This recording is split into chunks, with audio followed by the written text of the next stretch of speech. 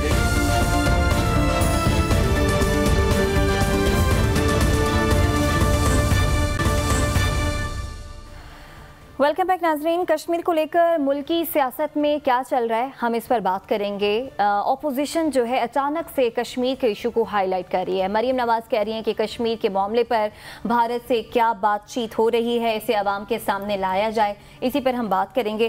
حبیب صاحب, یہ کیا بات ہو رہی ہے کہ کچھ دیا جا رہا ہے, کچھ لیا جا رہا ہے, کوئی سودے بازی کی باتیں ہو رہی ہیں بھارت کے ساتھ؟ ایک دفعہ کلدیپ نائر کو میں دلی میں ملا تو میں نے ان سے پوچھا کہ یہ بتائیں کشمیر کا مسئلہ کیسے ہے. ہاں جہانی کلدیپ نائر فوت ہو چکے ہیں, بڑے سینئر جرنلسٹ. وہ کہنے لگے, میں نے کہا کشمیر کے مسئلے کو خراب کس نے کیا؟ کہتا سرکاری نوکروں نے. پنجابی میں کہنے لگے سرکاری نوکروں نے خراب کی. انہوں نے کہا, مجھے کئی واقعات سنائے کہ انہوں نے بتایا کہ کئی ایسے مواقع ہیں جب کشمیر کا مسئلہ حل ہو سکتا تھا یا کم از کم بہتری کی طرف جا سکتا تھا, اور اس وقت ساری کی ساری پیچیدگیاں جو ہیں وہ سرکاری ملازموں نے پیدا کی. اب بھی جو طرح طرح کی گفتگو آ رہی ہے, دراصل یہ جو سرکاری ملازموں کے اندر سے یہ بات نکل رہی ہے, اور سرکاری ملازموں کو یہ بات سمجھنی چاہیے کہ ڈپلومیسی اور سیاست ان کا کام نہیں ہے. اب اس موقع پہ آپ فرض کیا کوئی چھوٹا بڑا سرکاری ملازم اگر یہ بات چھیڑنا چاہ رہا ہے تو اسے یہ سمجھ میں ہونی چاہیے کہ کیا انڈیا اس پوزیشن میں ہے کہ اس کا جواب دے, اور کیا محض ابھی سے عقل پاکستان میں برسنے لگی ہے؟ اس سے پہلے کسی کو نہیں پتا تھا کہ کشمیر کا مسئلہ کیسے حل ہو سکتا ہے. پاکستان میں بہت سے لوگوں کی کشمیر کے بارے میں بڑی کینڈیڈ اوپینین ہے, اور ان کے پاس ان کے سلوشنز بھی موجود ہیں. لیکن پہلے کبھی ٹائم ملتا نہیں تھا, اور آج انڈیا کا ٹائم نہیں ہے یہ بات کرنے کا. یہ پاکستان میں بچکانہ باتیں ہیں, سوچ رہے ہیں کہ مودی یہ کر دے گا, مودی یہ کر دے گا, اور مودی سے نہیں ہوگا, اور بالخصوص اس کرونا کی صورتحال میں. اور آپ نے ہمیشہ پاکستان نے خطا پتہ کب کھائی ہے؟ جب پاکستان کے اندر اس طرح کی ڈسکشن سرکاری ملازموں کے نرغے میں رہ کے نا لوگ شروع کر دیتے ہیں کہ جناب کشمیر پہ یہ سلوشن لے لیں, وہ سلوشن لے لیں, یوں کر لیں, وہ کر لیں. جیسے پرویز مشرف نے برباد کیا اس پورے معاملے کو. آئیڈیا ٹھیک تھا, ٹائمنگ غلط تھی, طریقہ کار غلط تھا. نواز شریف نے کیا, نواز شریف کا آئیڈیا بھی ٹھیک تھا, نواز شریف اور واجپئی کا, لیکن وہ انٹرنل اس کے لیے ایک سپورٹ سسٹم نہیں پیدا کر سکے. اور بھائی آپ کون ہیں؟ یہ سوچیں, یہ سمجھیں, یہ جس کا کام نہیں ہے اسے نہیں کرنا چاہیے, اور سرکاری ملازم اس مسئلے سے جتنی دور رہیں گے اتنا اچھا ہوگا. سعد, آپ کو کیا لگتا ہے کیوں اس پر اچانک سے یہ باتیں ہونے شروع ہو گئی ہیں کہ شاید کوئی سودے بازی ہو رہی ہے, ہم کوئی بات کرے بھارت سے جو عوام کے سامنے بھی آ جائے؟ دیکھیے, سب سے پہلی بات یہ کہ پاکستان کی ابھی تک جو انفارمیشن پبلکلی یا ہماری ریاستی اداروں کی طرف سے, پرائم منسٹر کی طرف سے, نیشنل سیکیورٹی ایڈوائزر کی طرف سے, پاکستان کی ابھی تک کی اسٹیٹڈ پوزیشن یہ ہے کہ جب تک وہ 370 کا اپنا موو ریووک نہیں کرتے ان سبسٹنس, اس وقت تک ہم باقی چیزوں کے اوپر, کشمیر کے اوپر بات نہیں کر سکتے. یہ ابھی تک کی میری انڈرسٹینڈنگ کے مطابق پاکستان کی اسٹیٹڈ پوزیشن ہے. اگر یہ چینج ہوئی ہے تو مجھے اس کا علم نہیں. کشمیر کا مسئلہ اس خطے کے اندر سالو ہونا چاہیے, لیکن ہمیں اگر پچھلے 1 سال 1.5 سال کے اندر دیکھیں, پاکستان کی تو شہرک ہے کشمیر, لیکن ہم نے پچھلے 1.5 سال کے اندر دیکھا کہ کشمیر کے 2 نہیں 3 سٹیک ہولڈرز ہیں. کشمیر کے اندر، وہ کشمیر ہی کا ایریا ہے لداخ کے اندر جہاں پہ اب چائنا کی بھی فوجیں آئیں اور اب اس میں ڈس انگیجمنٹ ہو رہی ہے. تو کشمیر کا ایک ہولسٹک سلوشن اس خطے کے اندر ہونا ضروری ہے. حبیب صاحب کی بات درست ہے کہ اس کے لیے ڈومیسٹک سچویشنز ٹھیک ہونی ضروری ہیں جن ممالک کے اندر وہ سلوشن ہونا ہے. انڈیا اس وقت کشمیر کے اوپر نہیں بات کر سکتا، کسی چیز پہ بھی نہیں کر سکتا کووڈ کے علاوہ. مریم نواز صاحبہ نے کیونکہ یہ بات اٹھائی تو سیاسی بات کی، تو میں بھی ان سے ایک سیاسی سوال پوچھ لیتا ہوں. باقی لوگ بھی آپ کو کشمیر کا بتا دیں گے، آپ مہربانی کر کے سرجن جنرل کا بھی اگر بتا دیں کہ اس سے کیا بات ہوئی تھی تو میرا خیال ہے. اس کے ساتھ ہی پروگرام سے اجازت دیجیے، آپ سے کل ملاقات ہوگی. اللہ نے کے بعد.